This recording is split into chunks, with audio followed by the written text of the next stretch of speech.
As minhas cordiais saudações para todos aqueles que estão a acompanhar mais um pulsar do coração, a nossa reunião semanal do Centro Cristão Vida Abundante em Lisboa.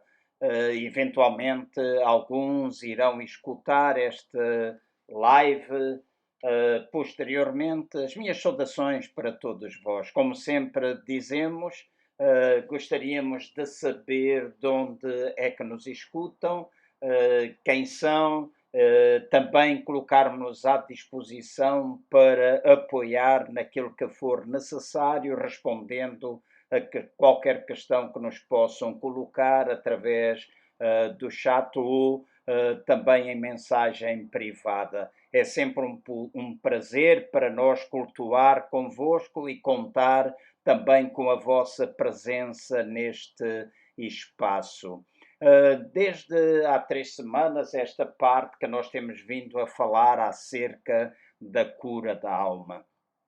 Este é um assunto muitas vezes mencionado pelas igrejas, outras vezes nem tanto. Há pessoas que simplesmente colocam ênfase na salvação, ou seja, na cura do espírito, outras pessoas colocam um pouquinho de ênfase ou até um pouco mais naquilo que se refere à cura física, e eu não deixo de valorizar um ou outro aspecto, mas costumo sempre dizer que Jesus é a cura total para o homem total, sendo nós compreendidos por espírito, alma e corpo, ou seja, sendo nós um espírito, porque esse é o nosso verdadeiro ser, tendo uma alma e habitando dentro de um corpo, é importante que nós possamos viver saudáveis nestas 3 áreas que nos compõem. E temos vindo a falar um pouquinho acerca, ou colocando agora algum ensino acerca da cura da alma. Nós já falamos na primeira reunião de Pulsar do Coração, gravada, em que falámos um pouquinho acerca da cura da alma, falámos do aspecto daquilo que acontece conosco quando nós aceitamos ou confessamos Jesus como Salvador e Senhor das nossas vidas. Há um processo que é descrito na palavra de Deus como justificação, ou seja, aquilo que acontece instantaneamente conosco, aquilo que acontece no nosso espírito, quando nós entregamos a nossa vida a Cristo Jesus e permitimos que Ele a possa conduzir. A Bíblia diz que as coisas velhas passam, tudo se faz novo, então instantaneamente nós somos justificados. E o que significa ser justificado? Significa que nós passamos a ter uma posição de retidão aos olhos de Deus, não pelas nossas próprias obras, mas pela obra que Cristo Jesus fez quando se ofereceu voluntariamente por nós na cruz do Calvário, colocando-nos numa situação perante Ele, não de inferioridade, não com qualquer sentimento de culpa ou condenação, mas nós passamos a ser filhos de Deus. Isto é o processo da justificação.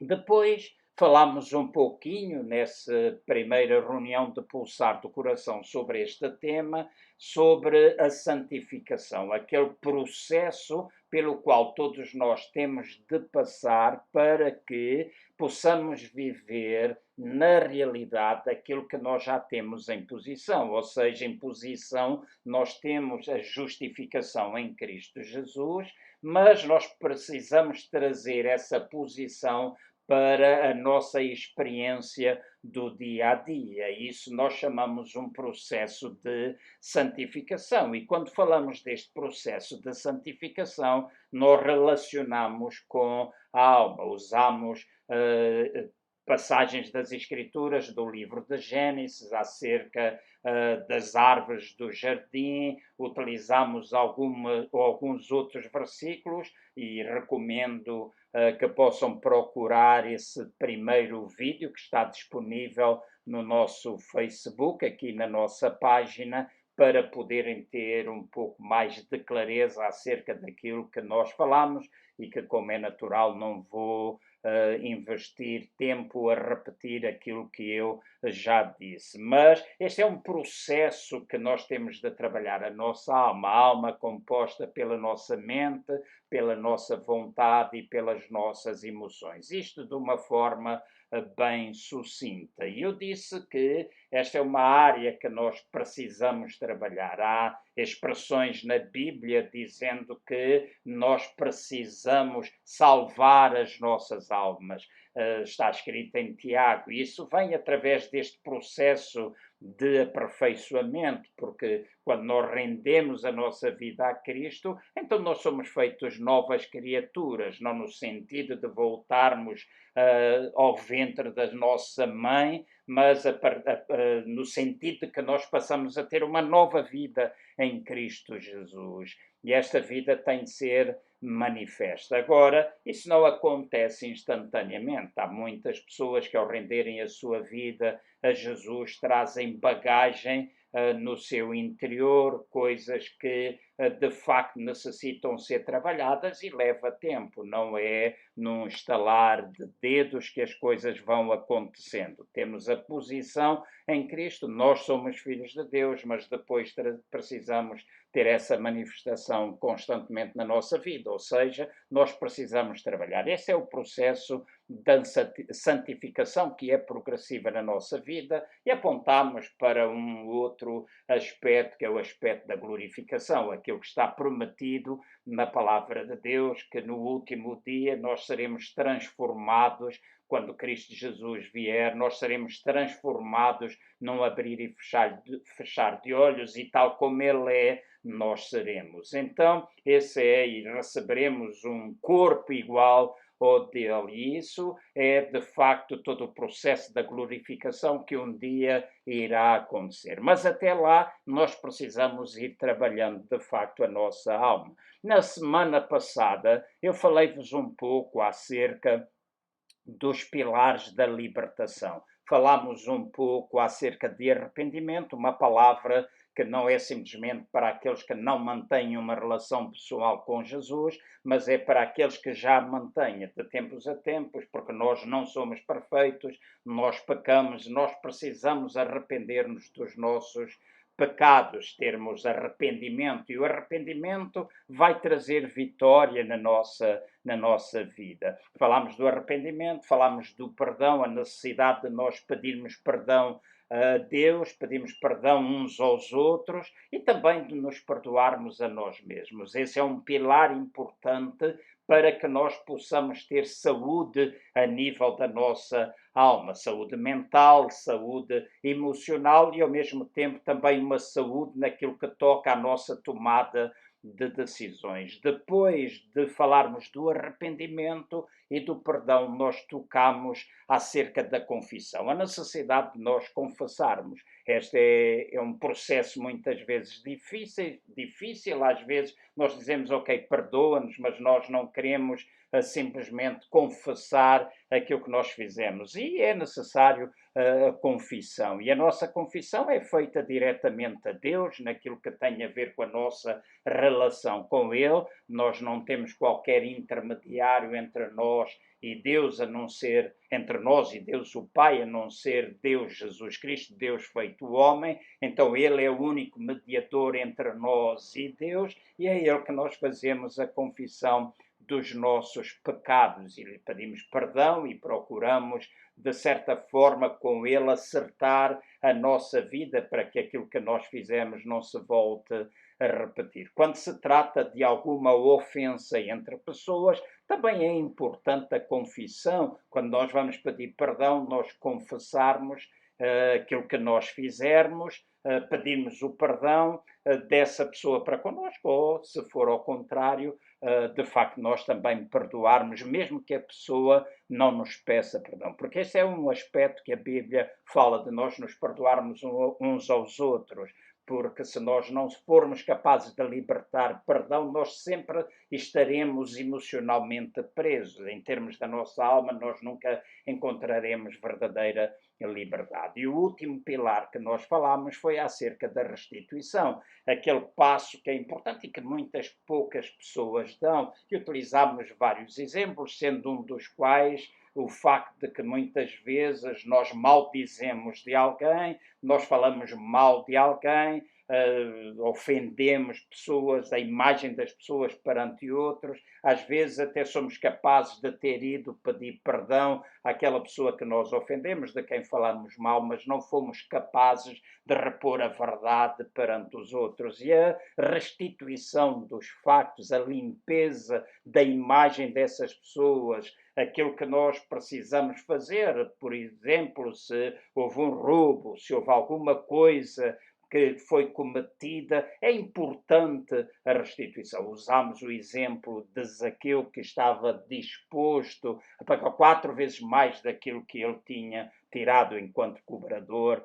de impostos. E então, este processo da restituição também é importante para que nós não vivamos muitas vezes debaixo de algum remorso, debaixo de alguma culpa que às vezes poderá ter a sua razão de ser, se este processo não for a não acontecer, outras vezes será uma falsa culpa, alguma condenação que às vezes o inimigo tenta trazer até nós. Eu costumo dizer que quando Deus lida connosco, Ele nunca nos coloca debaixo de culpa, Ele coloca-nos debaixo de convicção. A convicção atrai-nos à sua presença, a culpa afasta-nos da sua presença. E é importante nós aprendermos a lidar com a convicção e com a condenação. Aprendemos a diferenciar o que é que estas duas coisas são na nossa vida cristã e a importância das mesmas. A forma como nós devemos resistir à culpa e aceitarmos a convicção de Deus. Então, nós falámos nestas 2 sextas-feiras passadas, hoje a terceira, acerca destes aspectos. Hoje eu vou falar-vos rapidamente, creio que não demorarei muito tempo, porque quero que vocês mastiguem nas vossas casas estas 3 coisas sobre as quais eu vos vou falar e que creio que são áreas da nossa alma em que o Senhor quer trazer cura às nossas vidas. E quer trazer cura às nossas vidas porquê? Essencialmente porque vai trazer benefício para nós. Quando nós falamos da bênção de Deus, quando nós falamos da cura de Deus, nós não podemos simplesmente pensar de forma egoísta, ou seja, pensarmos nos benefícios que nós temos. É importante nós sermos curados em termos da nossa alma, nós termos a mente saudável, as emoções, sentirmos como Ele sente, nós tomarmos decisões adequadas, decisões que estejam de acordo com a sua perfeita vontade. Isso é benefício para nós. Então é benéfico para nós a cura da alma, mas também é benéfico para as outras pessoas, porque nós somos abençoados para abençoar. Então nós não queremos simplesmente pensar na nossa vida, pensar no bem-estar que nós temos, apesar disso também ser importante. Nós não seremos capazes de amar os outros se não nos amarmos a nós mesmos. Nós não podemos ver cura nas outras pessoas ou ser instrumentos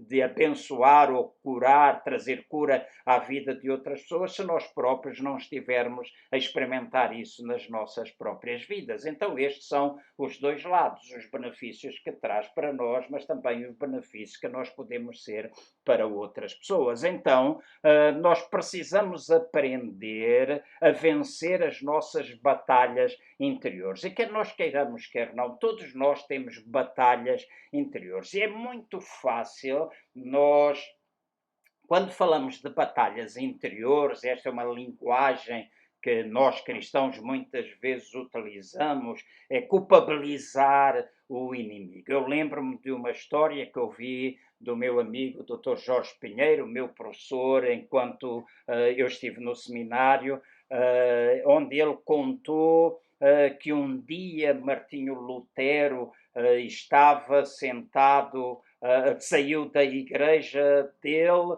e começou a caminhar a caminho de sua casa e diz que chegou a uma esquina e encontrou Satanás sentado.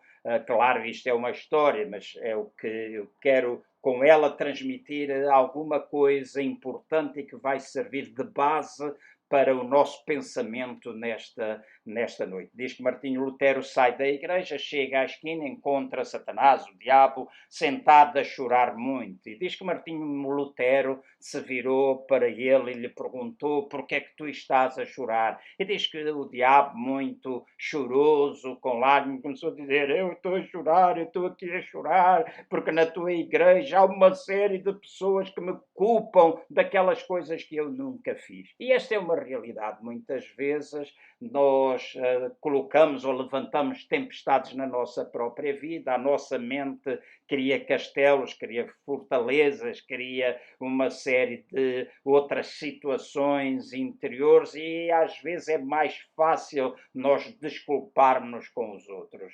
E eu gostaria nesta noite de trabalhar um pouquinho acerca disto, de vos falar um pouco acerca disto. Não somente aquilo que o inimigo poderá fazer, mas aquilo que nós próprios às vezes fazemos ou permitimos que possa ir acontecendo na nossa vida. E para tal, eu gostaria de vos ler em 2 Coríntios, no capítulo 10, entre o versículo 13 e o versículo 6, e aqui vão estar mencionadas três coisas que eu considero batalhas interiores na nossa vida e que nós precisamos ganhar vitória sobre elas. Então diz-nos assim, versículo 3 de 2 Coríntios, capítulo 10, até o verso 6, diz: pois, embora andando na carne, não militamos segundo a carne.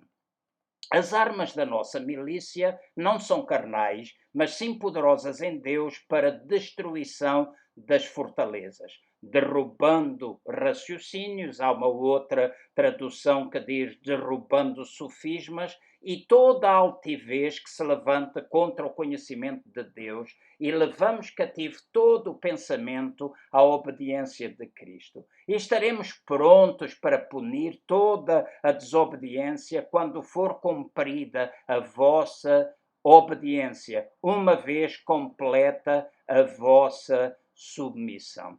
Então, este é um texto bastante interessante e que nos apresenta alguma coisa que todos nós devemos considerar. Há pouco eu dizia, há uma tendência de nós culpabilizarmos o inimigo, esquecendo muitas vezes aquilo que se passa dentro da nossa própria mente. Já tive a oportunidade de dizer várias vezes que o nosso maior campo de batalha é a nossa mente. É na nossa mente que a grande batalha se trava, e se nós não conseguirmos alcançar vitória sobre os nossos pensamentos, nós estamos a dar passos no sentido de não sermos bem-sucedidos, alcançando aquilo que é o plano perfeito de Deus para as nossas vidas. Então, nestes versos, está aqui a falar, nestes versos que acabei de vos ler, está aqui a falar acerca de nós destruirmos fortalezas, de nós derrubarmos raciocínios ou derrubarmos altivez que se levanta contra o conhecimento de Deus. Este é um texto dirigido a cristãos, não é aquelas pessoas que não têm relacionamento ou não se consideram filhos de Deus, mas é um texto dirigido para nós. E aqui está a chamar a minha e a vossa atenção para que nós sejamos capazes de derrubar estas fortalezas, nós sejamos capazes de derrubar estes pensamentos, estes raciocínios, estes sofismas e também toda a altivez de espírito. Deixem-me começar por falar um pouco acerca de fortalezas.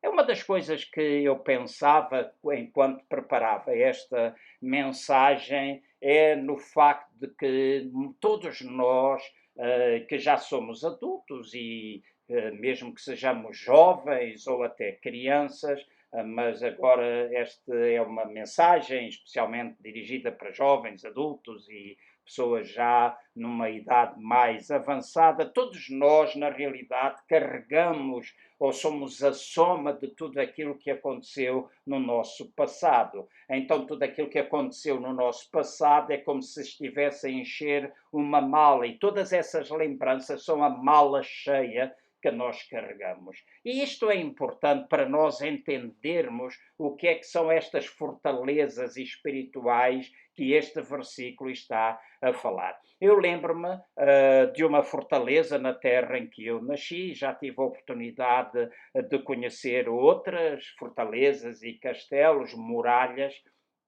na cidade onde nasci, em Luanda.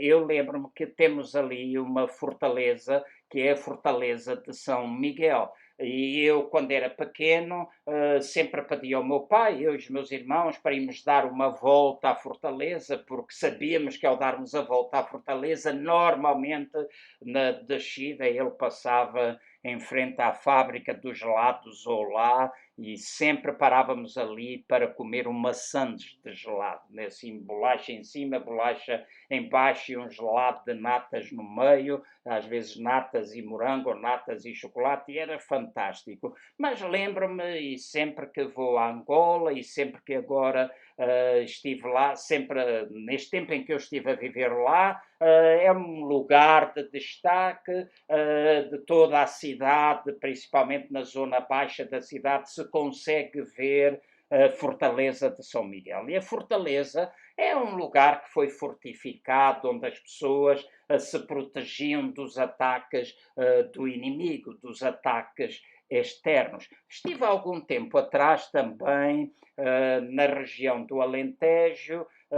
Conheço bem a cidade de Évora, conheço bem a cidade de Montemor e algumas outras cidades que estão rodeadas por muralhas. E aquelas muralhas foram construídas sempre para proteger a cidade dos ataques externos. A mesma coisa acontecia com os castelos. Os castelos foram construídos pedra sobre pedra, e diz que nós vemos, as suas muralhas eram largas, eram bastante altas, bastante sólidas, e ficaram ali e permanecem ainda hoje, através de tantos anos, para proteger as pessoas que lá estavam dentro. Isso é interessante para nós percebermos isto no natural, para entendermos a verdade espiritual que nos quer ser revelada e sobre a qual nós devemos trabalhar. Então, no sentido natural, fortalezas ou castelos eram lugares de refúgio, muralhas elevadas para proteger dos ataques externos. Quando aqui está dito que nós devemos destruir fortalezas, está as fortalezas na nossa vida, está a querer referir a determinadas áreas que estão fechadas na nossa vida, determinados lugares impenetráveis à luz de Cristo, ou seja, lugares que nós temos escondido dentro de nós, lugares que estão na nossa vida rodeados por determinadas muralhas, onde a luz de Cristo ainda não foi possível penetrar. Daí nós encontrarmos muitas pessoas que ainda não conseguiram ultrapassar determinadas fases que elas viveram no passado. E este é um aspecto importante. Estas são fortalezas que nós precisamos derrubar na nossa vida. Há determinadas coisas que nos aconteceram, determinadas experiências que nós vivemos no passado, seja recente ou seja um passado mais antigo, né, assim, ou mais do início da nossa vida, e que, se nós não formos capazes de lidar com ele, pode transformar-se numa verdadeira fortaleza dentro de nós. Por exemplo, pessoas que passaram más experiências no seu relacionamento matrimonial, pessoas que passaram por processos de divórcio, onde o perdão não existiu verdadeiramente, onde aquilo que aconteceu fosse violência, fosse traição, rejeição, fosse um desprezo total, ainda não encontrou verdadeiro perdão, essa área ainda não foi tratada, então isso pode se transformar numa verdadeira fortaleza em próximos relacionamentos, se eles vierem a acontecer, porque muitas vezes nem esses relacionamentos acontecem porque a pessoa protege-se tanto, porque nunca permitiu lidar com essa dor. E se não for essa dor, se essa dor não for lidada, vai manifestar-se de muitas outras formas na nossa vida. Então, quando nós pensamos na destruição das fortalezas, estamos a falar da importância de destruir essas coisas na nossa vida, de acabarmos de vez com isso. Outras vezes pode ser a autoimagem. Eu conheço pais que sempre falaram de forma negativa para os seus filhos. Conheço, através da minha experiência ministerial, muitas pessoas a que eu já aconselhei e que manifestaram isso nas suas vidas. Os pais sempre disseram que eles nunca iam ser nada da vida. Alguns utilizaram, inclusive, palavras ofensivas para com os seus filhos, e a imagem que eles construíram acerca de si mesmos é uma imagem extremamente negativa, uma imagem em que eles acham que não valem nada. Então, essas emoções guardadas, essa dor escondida no tal quarto escuro que nós desejamos manter como forma de proteção, precisa ser derrubada, isso precisa ser destruído. E há quantas pessoas não existem com essa baixa autoimagem, pessoas que não se sabem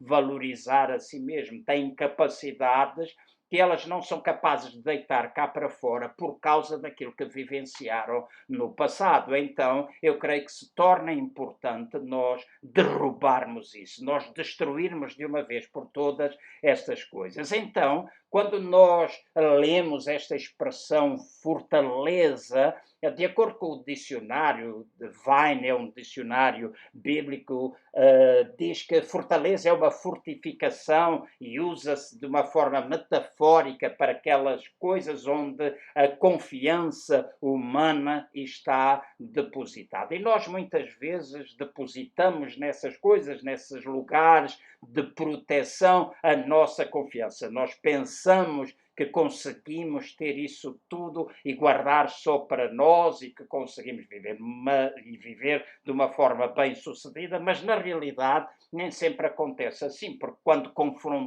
confrontados com alguma situação que vai mexer naquilo que está escondido, então alguma coisa emocional acaba por acontecer e nós ficamos destrambulhados, como nós costumamos dizer. Às vezes se entra em depressão, às vezes se fica debaixo de uma grande ansiedade, e todos nós precisamos aprender a lidar com estas áreas na nossa vida. Já vos apontei a estas fortalezas que nós vamos construindo na nossa vida e dei estes exemplos. Poderá eventualmente também ter a ver com algumas coisas que nós fazemos, hábitos que nós temos, pecados que nós vamos cometendo, que nos afastam daquela relação que devemos ter com Deus, e estamos de alguma forma a entregar como que o domínio dessas coisas ao nosso inimigo, e isso vai acabar por atingir outras áreas na nossa vida. Então, nós podemos dizer, há coisas que nós fazemos, há coisas que o inimigo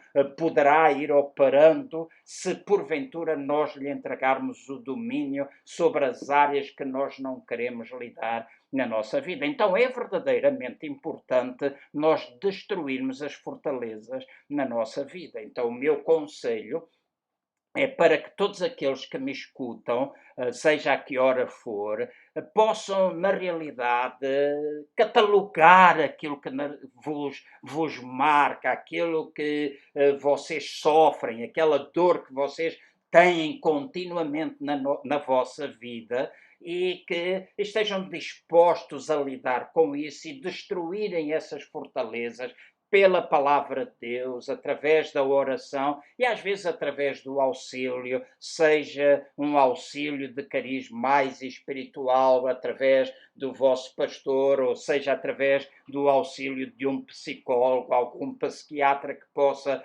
ajudar-vos nesse aspecto, mas torna-se importante destruir fortalezas. Eu sou pastor evangélico, venho de uma família saudável, meu pai, minha mãe, irmãos, uma família saudável, boa educação, mas eu tive também determinadas marcas no meu passado das quais eu precisei livrar-me. E não tenho vergonha nenhuma de dizer, e até espero que seja incentivo para outras pessoas, apesar de alguns dizerem, não é tão bom a gente partilhar. Mas há muita gente que fala de transparência, da necessidade da transparência, mas apresentam-se a si mesmo como heróis e que parece que tudo é intransponível, mas nos lugares ocultos, vamos dizer, são pessoas que não têm vitória. Então eu não tenho problemas de ser transparente, de fazer transpor para vós algumas áreas que no passado eu tive dificuldade. Por exemplo, uma das coisas que me marcou, e eu falo isto abertamente porque tive a oportunidade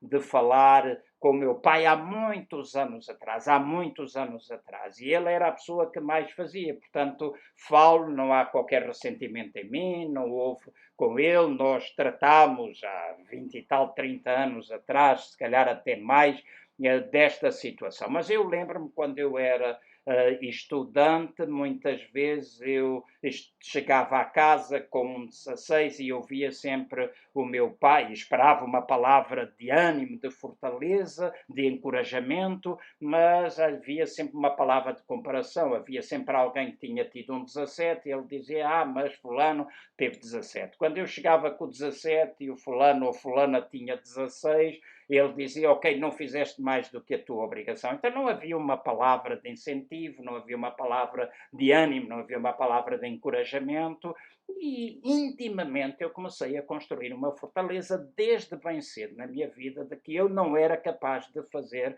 qualquer coisa bem feita. E durante anos e anos, mesmo até quando recebi uma chamada de Deus, eu sempre pensei toda a minha vida eu vou servir outros. E não é porque nós lideramos alguma coisa que nós não temos de servir outros. Não me interpretem mal, mas eu sempre pensei em qualquer lugar eu vou sempre ser o número 2, eu nunca quererei ser o número 1, porque eu não sei fazer nada bem feito. Na altura em que eu fui pastorear a igreja, fui substituir o pastor João Barradas em Moscavide, na igreja onde eu estava na altura.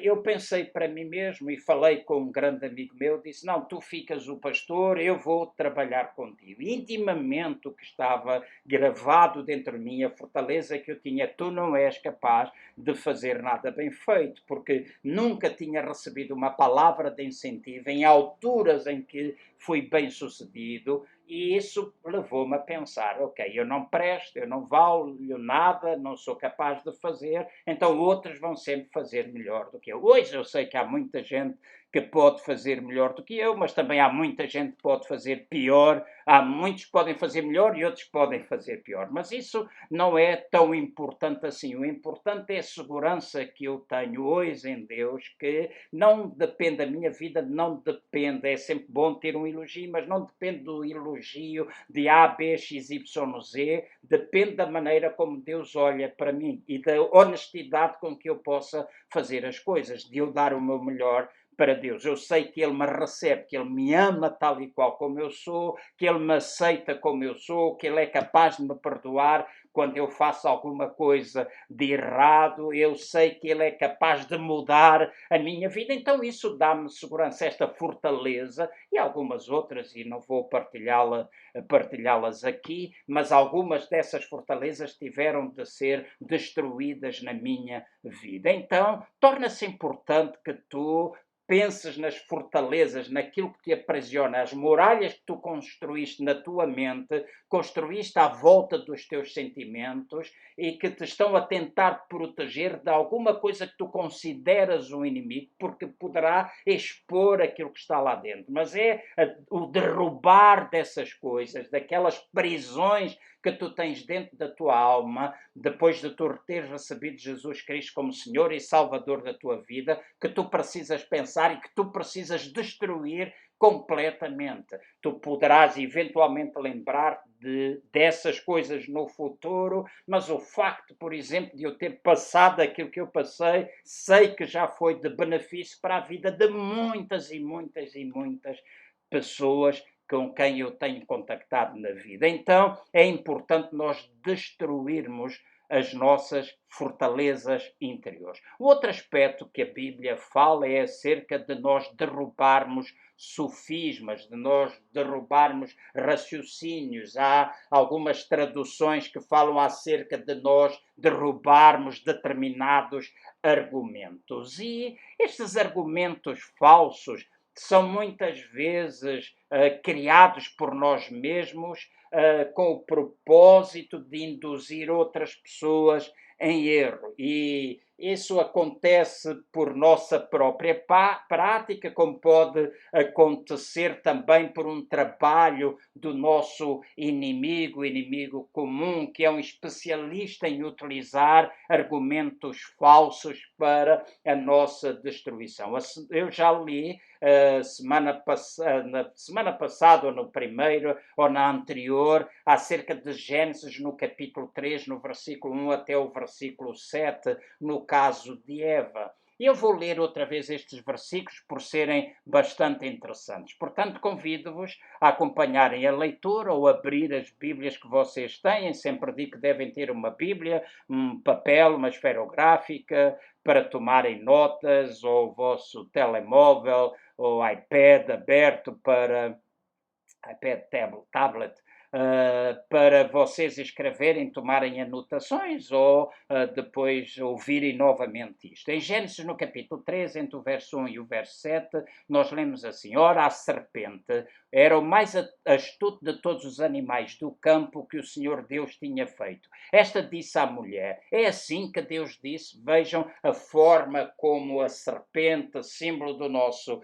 inimigo, Satanás, Lucífer, como a gente queira usar, como coloca a questão. A primeira coisa que coloca é dúvida, tentar colocar dúvida em Eva. Diz assim: é assim que Deus disse, não comerás de toda a árvore do jardim? Então começou a colocar dúvida no coração de Eva. E depois vejam o que é que Eva respondeu. Respondeu a mulher à serpente: do fruto das árvores do jardim podemos comer, mas do fruto da árvore que está no meio do jardim, disse Deus, não comereis dele, nem nele tocareis, para que não morrais. Então a serpente disse à mulher: certamente não morreis. Outra vez, colocação de dúvida. Outra vez, colocar o coração dividido. Porque Deus sabe, disse a serpente, porque Deus sabe que no dia em que comerdes desse fruto, os vossos olhos se abrirão e sereis como Deus, conhecendo o bem e o mal. Vendo a mulher que aquela árvore era boa para se comer e agradável aos olhos, e árvore desejável para dar entendimento, tomou do seu fruto e comeu, e deu também a seu marido que estava com ela, e ele o comeu. Então foram abertos os olhos de ambos e conheceram que estavam nus. Cozeram, pois, folhas de figueira e cingiram-se. Notem nesta passagem, a dúvida é colocada: será que aquilo que Deus disse é que vocês não podem comer de nenhuma das árvores?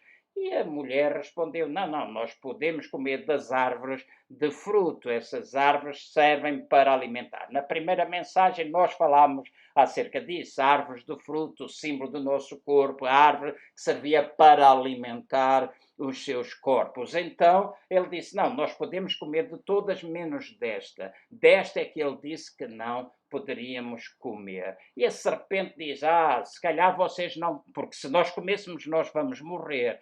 E morrer não no sentido físico, mas no sentido espiritual, aquilo que a árvore da vida os alimentava, porque da árvore da vida vinha a vida de Deus, e a presença de Deus era uma presença constante. Diz que todos os dias Deus visitava o jardim do Éden, eles estavam nus e nunca tinham reparado que eles estavam nus.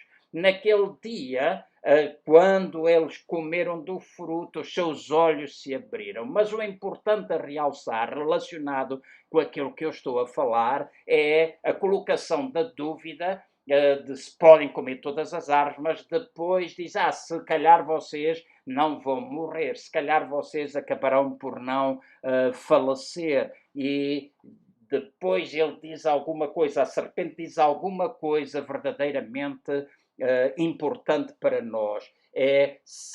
Deus se calhar não quer que vocês comam dessa árvore, porque vocês serão iguais a Deus. Eu já tive a oportunidade de dizer, quando nós fomos criados, e não vou entrar aqui em grandes explicações acerca das minhas próprias convicções, mas eu quero dizer assim, eu sou criacionista, eu acredito que Adão foi o primeiro ser criado por Deus. No entanto, eu não excluo uma evolução de espécies anteriores à criação do homem através dos factos históricos. Então eu poderei dizer que sou um criacionista evolucionista em algumas situações, mas não tem importância aquilo que eu estou a dizer neste momento, a não ser que é importante eu dizer, eu creio Adão foi o primeiro homem, ou o primeiro ser criado por Deus, e diz que esse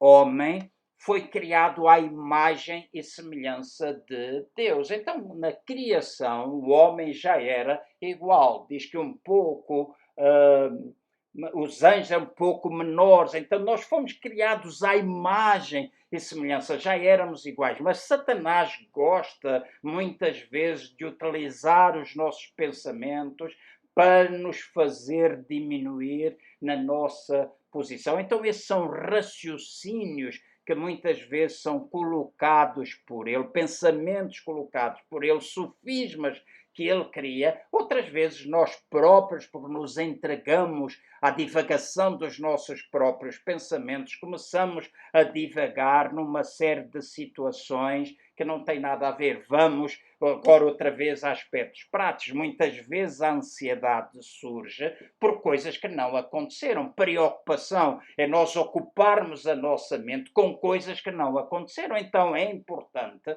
nós derrubarmos esses raciocínios, nós derrubarmos essas fortalezas. Uma das coisas que eu faço na minha vida é o que é que eu posso, uma pergunta que eu faço, o que é que eu posso fazer no momento para solucionar isso? Porque às vezes a preocupação tenta assaltar, não vou dizer que uma ou outra vez ela não tenha dominado, porque às vezes isso pode acontecer, mas eu tenho aprendido a ser eu a dominar mais essa preocupação, porque há alturas em que nós não podemos fazer nada. Vamos supor, tu vais para a cama e começas-te a preocupar com alguma coisa e às vezes estás quase a dormir, vem um pensamento, tu começas a alimentar, seja qual for a origem dele, começas a alimentar isto e deixa-me dizer, o que é que à meia-noite, ou 1, ou 2, ou 3 horas da manhã tu consegues fazer para resolver esse problema da tua vida? Nada, zero. Não consegues, então será importante tu tomares domínio sobre esse pensamento e dizer, ok, amanhã eu vou lidar com isso, no tempo certo eu vou lidar com isso. Então, estes argumentos, estes raciocínios, estes sofismas, eles precisam ser derrubados na nossa vida. E essa é uma aprendizagem que nós podemos fazer. Eu estou aqui a falar-vos, mas por detrás daquilo que eu estou a dizer está uma experiência, uma vida em que eu tenho vindo a aprender, e eu costumo dizer que sou uma pessoa ainda em construção, e acho que todos nós estaremos a aprender até ao dia final da nossa própria vida ou no dia de que nos encontraremos com ele. Há um processo, mas da nossa vida, essencialmente da nossa vida, é um processo que nós vamos aprendendo dia a dia. E há formas de nós aprendermos a lidar com estes pensamentos, nós trabalharmos os pensamentos, a concentração, por exemplo, no presente, nós focarmos naquilo que é presente, naquilo que nós estamos a viver agora e não naquilo que nós vamos viver amanhã, para que a preocupação não nos assalte. Este é um processo que nós podemos aprender e há muita gente que nos pode ajudar a trabalhar, e há também através da relação com Cristo, através do teu lugar de intimidade com Ele, o ponto ou o local principal para que tu possas aprender também dele a lidar com estas situações. A palavra diz: quando tu renovas a tua mente com a palavra, então tu és capaz de experimentar paz no teu coração e és capaz de experimentar qual a boa e perfeita e agradável vontade de Deus. Então a renovação da nossa mente com os pensamentos de Deus é um processo importante. A meditação fala de nós meditarmos na palavra de Deus. Então meditação é falar aquilo que nós acreditamos e que está escrito na palavra para nós mesmos. Eu utilizo aquela expressão das vacas a ruminar. Os animais ruminantes são aqueles que comem a comida, levam-na para o estômago, mas depois trazem novamente aquela comida à boca e mastigam e voltam a engolir. Eu comparo muito a meditação com isso, nós metermos ou meditarmos ou memorizarmos a palavra e depois trazermos a palavra à nossa boca, falarmos a palavra para nós mesmos. Dou-vos um exemplo: o Senhor é o meu pastor, nada me faltará. Então, no momento da preocupação de que vai faltar isto ou vai faltar aquilo, o que é que vai ser amanhã, como é que eu vou fazer aquilo e aquilo outro, então nada melhor do que nós meditarmos: o Senhor é o meu pastor. E eu dizer para mim, João, lembra-te, sabe, ele é o teu pastor, e o teu pastor, ele cuida de ti, ele vela por ti, etc, etc, etc. Então eu vou desenvolvendo os pensamentos à volta desta verdade, nada vai faltar, então ele sempre vai cuidar de mim, mesmo nos momentos mais difíceis ele cuidará de mim. Então isto é meditar na palavra de Deus, não é eu somente saber o versículo com o meu intelecto, é fazer baixar aquilo que eu sei mentalmente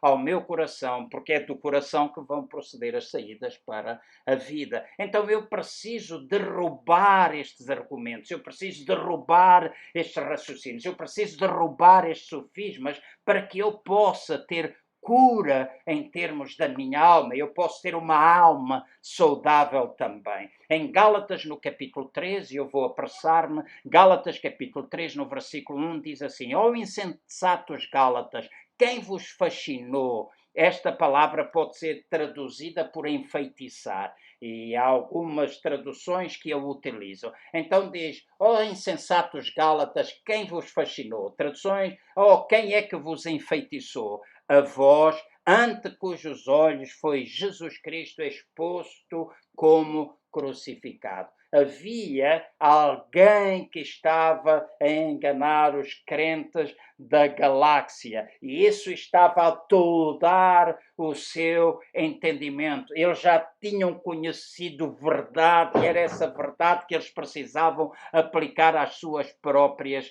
vidas. Então, deixa-me dizer, tu conheces a verdade, tu tens relação com Jesus, então torna-se importante que tu possas fazer isto na tua vida. Em Colossenses, no capítulo 2, no versículo 4, diz: e digo isto para que ninguém vos engane com palavras persuasivas ou raciocínios falsos, diz na Bíblia amplificada. Então digo isto para que ninguém vos engane com palavras persuasivas, com raciocínios falsos. E nós às vezes estamos rodeados de um determinado número de pessoas que trazem até nós palavras negativas, trazem até nós palavras tóxicas, trazem até nós pensamentos, raciocínios que eles próprios vão criando, imaginações que eles vão desenvolvendo e às vezes fazem de nós caixote de lixo. E se nós não tivermos cuidado, essas coisas, essas palavras persuasivas começam a enganar-nos, esses argumentos falsos começam a tentar aprisionar a nossa alma, esses raciocínios começam a tomar conta da nossa vida.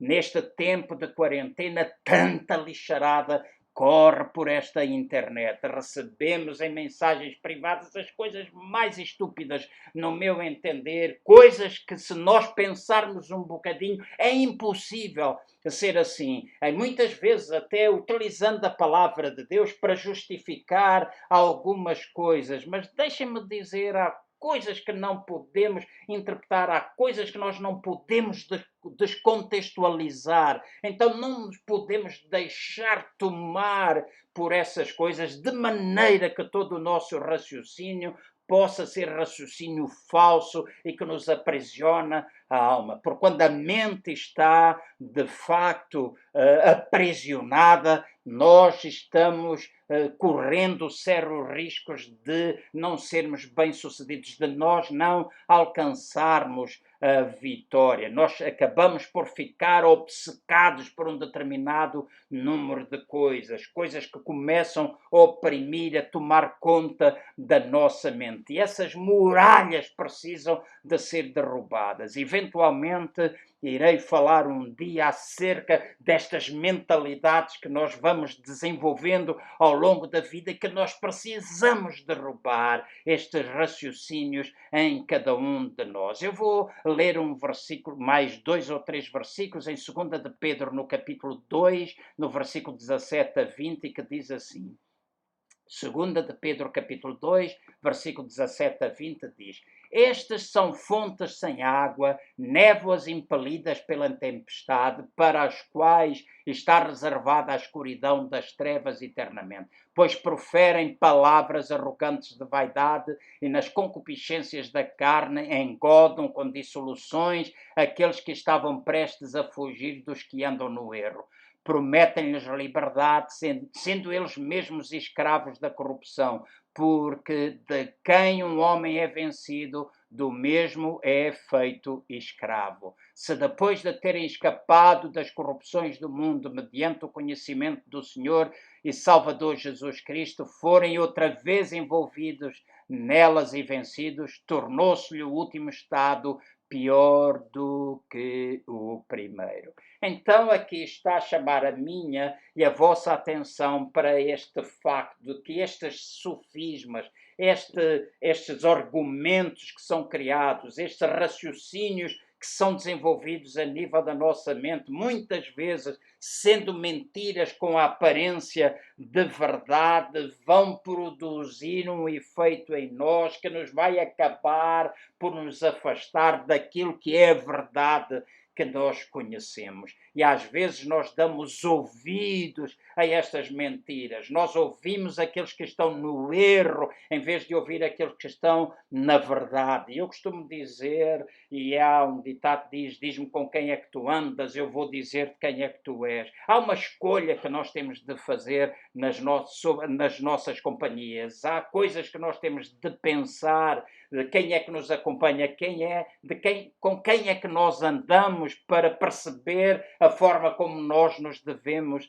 encher. Então, torna-se importante que estes sofismas possam ser destruídos, esta aparência, estas mentiras com aparência de verdade possam ser afastadas da nossa vida, porque na realidade tudo aquilo que é mentira tem um produtor, e a Bíblia diz que é o inimigo que é o produtor da mentira. O diabo, ele é o pai da mentira. Então nós precisamos perceber, nós não pertencemos a ele, nós pertencemos a Cristo Jesus, e então não podemos deixar que estas mentiras cheguem até nós de forma muito subtil, em formas de interrogação, como aconteceu com Eva, e interrogações que acabam por ser colocadas na mente de nós cristãos. Não que nós não devamos pertencer, nós não possamos desenvolver pensamentos, nós não possamos colocar questões, não que a gente não possa ser honesto, mas nós não precisamos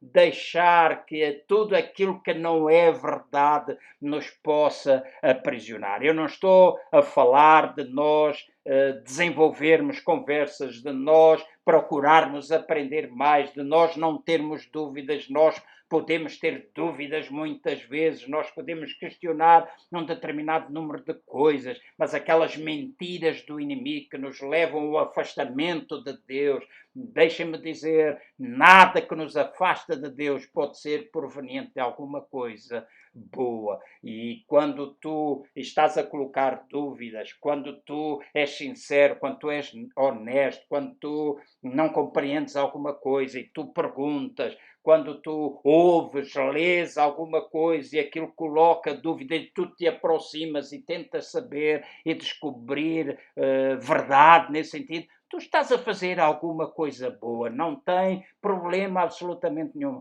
Tu sabes a que é que eu me refiro, aquelas coisas que têm amarrado, aquelas mentiras que têm amarrado, como tu não prestas, tu não vales, nunca vais fazer nada na vida, que isto vai de mal a pior, que tu nunca vais ter vitória sobre essa área da tua vida. Essas mentiras que tu ouviste através de pessoas ou criadas dentro de ti mesmo precisam ser derrubadas. E eu termino falando acerca de algo mais que precisa ser derrubado, que é a altivez, ou seja, o orgulho, aquilo que é a soberba. E altivez é uma coisa, um edifício muito alto, levantado por Satanás para impedir que nós conheçamos a Deus.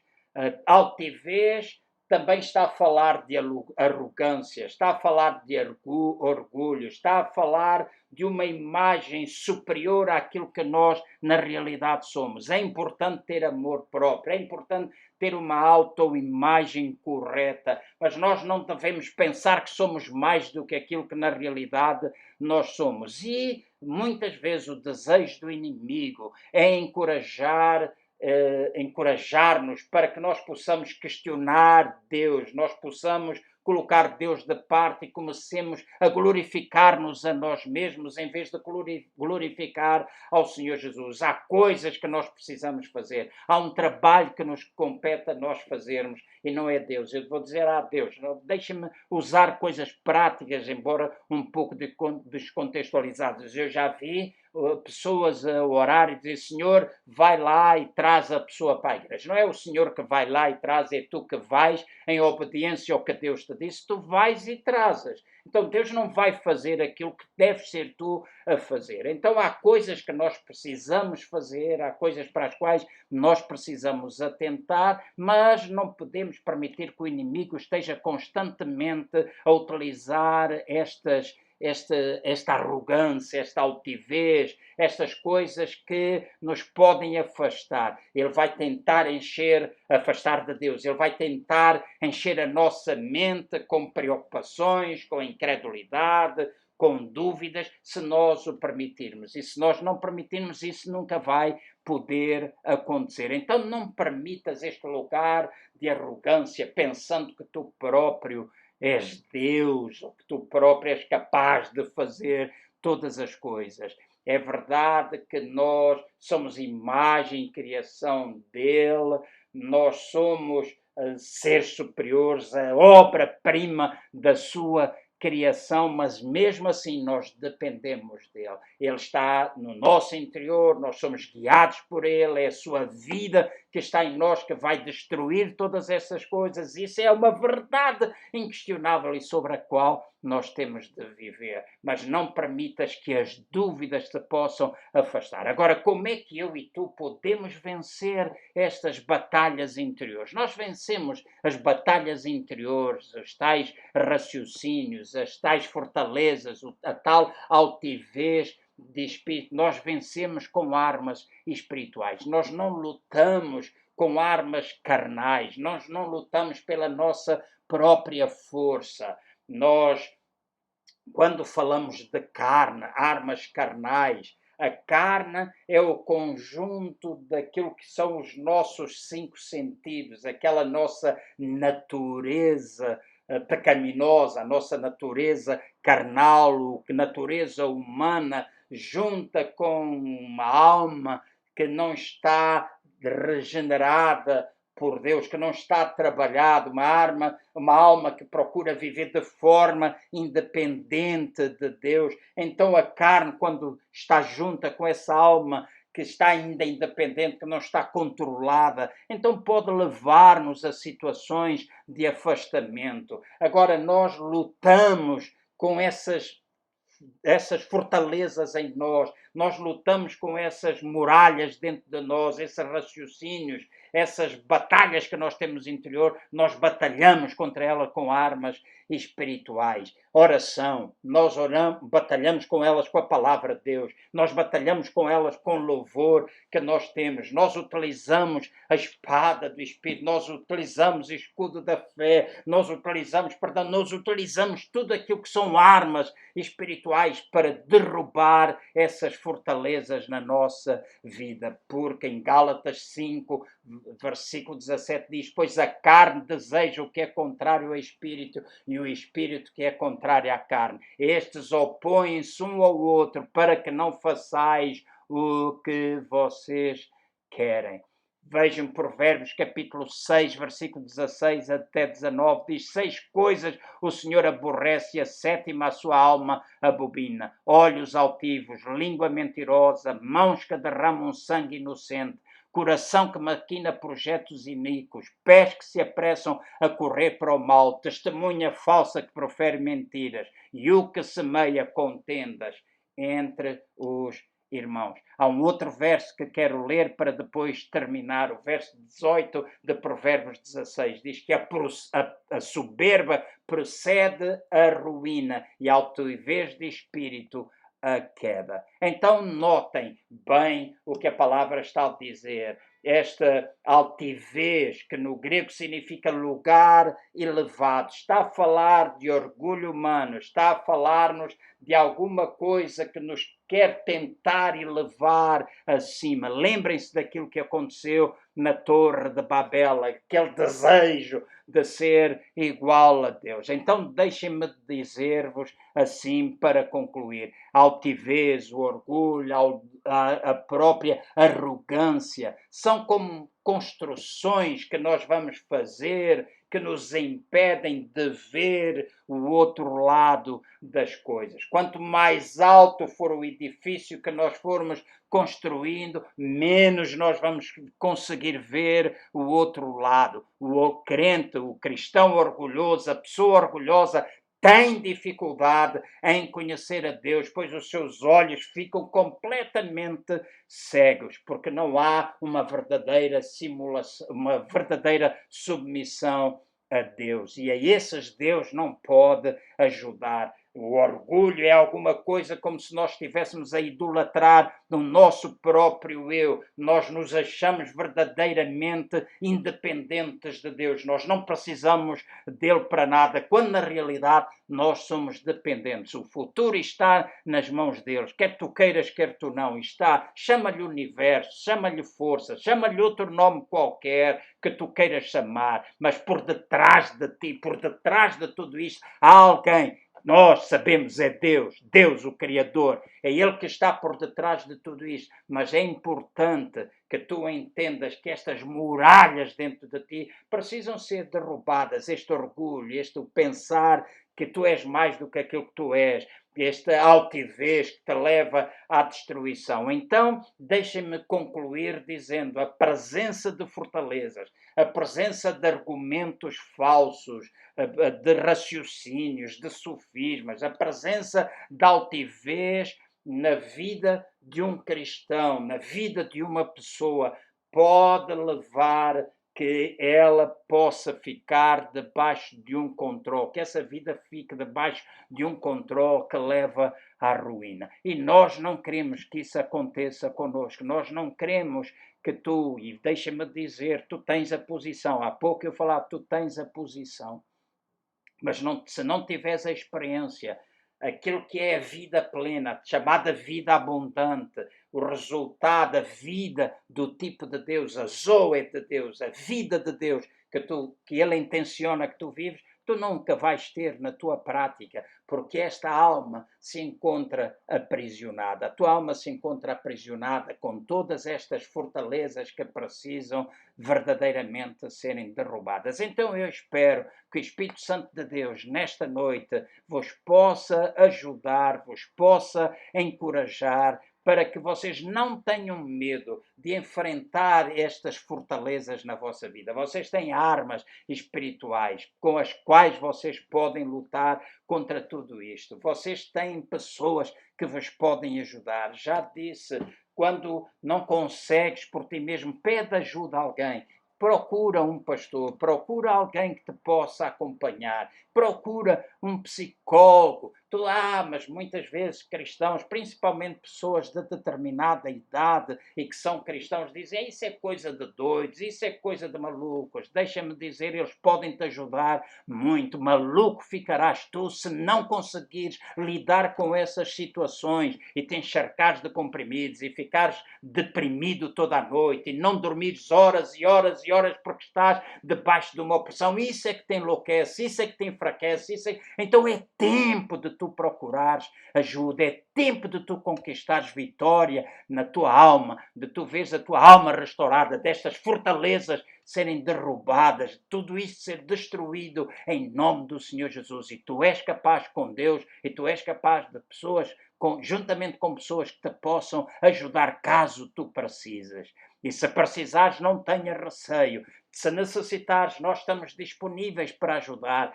Envia-nos mensagem. Às vezes, fazê-lo aqui não é conveniente, mas falo em privado. Alguém vai tentar ajudar-te, alguém vai tentar estar perto de ti. Eventualmente podemos falar telefonicamente e daqui a um tempo se calhar podemos ter de uma conversa mais próxima, mais presencial, com alguma distância, mas deixa-me dizer, há uma vida vitoriosa que Deus tem planeado e intencionado para ti e Ele quer que tu vivas. Então, a bênção de Deus esteja sobre vocês e a nossa reunião vai terminar em breve. Fiquem sintonizados até ao fim e Deus continue a abençoar grandemente as vossas vidas e até à próxima sexta-feira, querendo Deus, onde continuaremos a falar acerca da cura da alma e teremos a oportunidade de anunciar tanto no site, na página da igreja, site eventualmente, e também no meu perfil do Facebook, estaremos a anunciar o tema da próxima semana, que continuará a ser acerca de cura da alma. Deus vos abençoe a todos e uma noite bem descansada.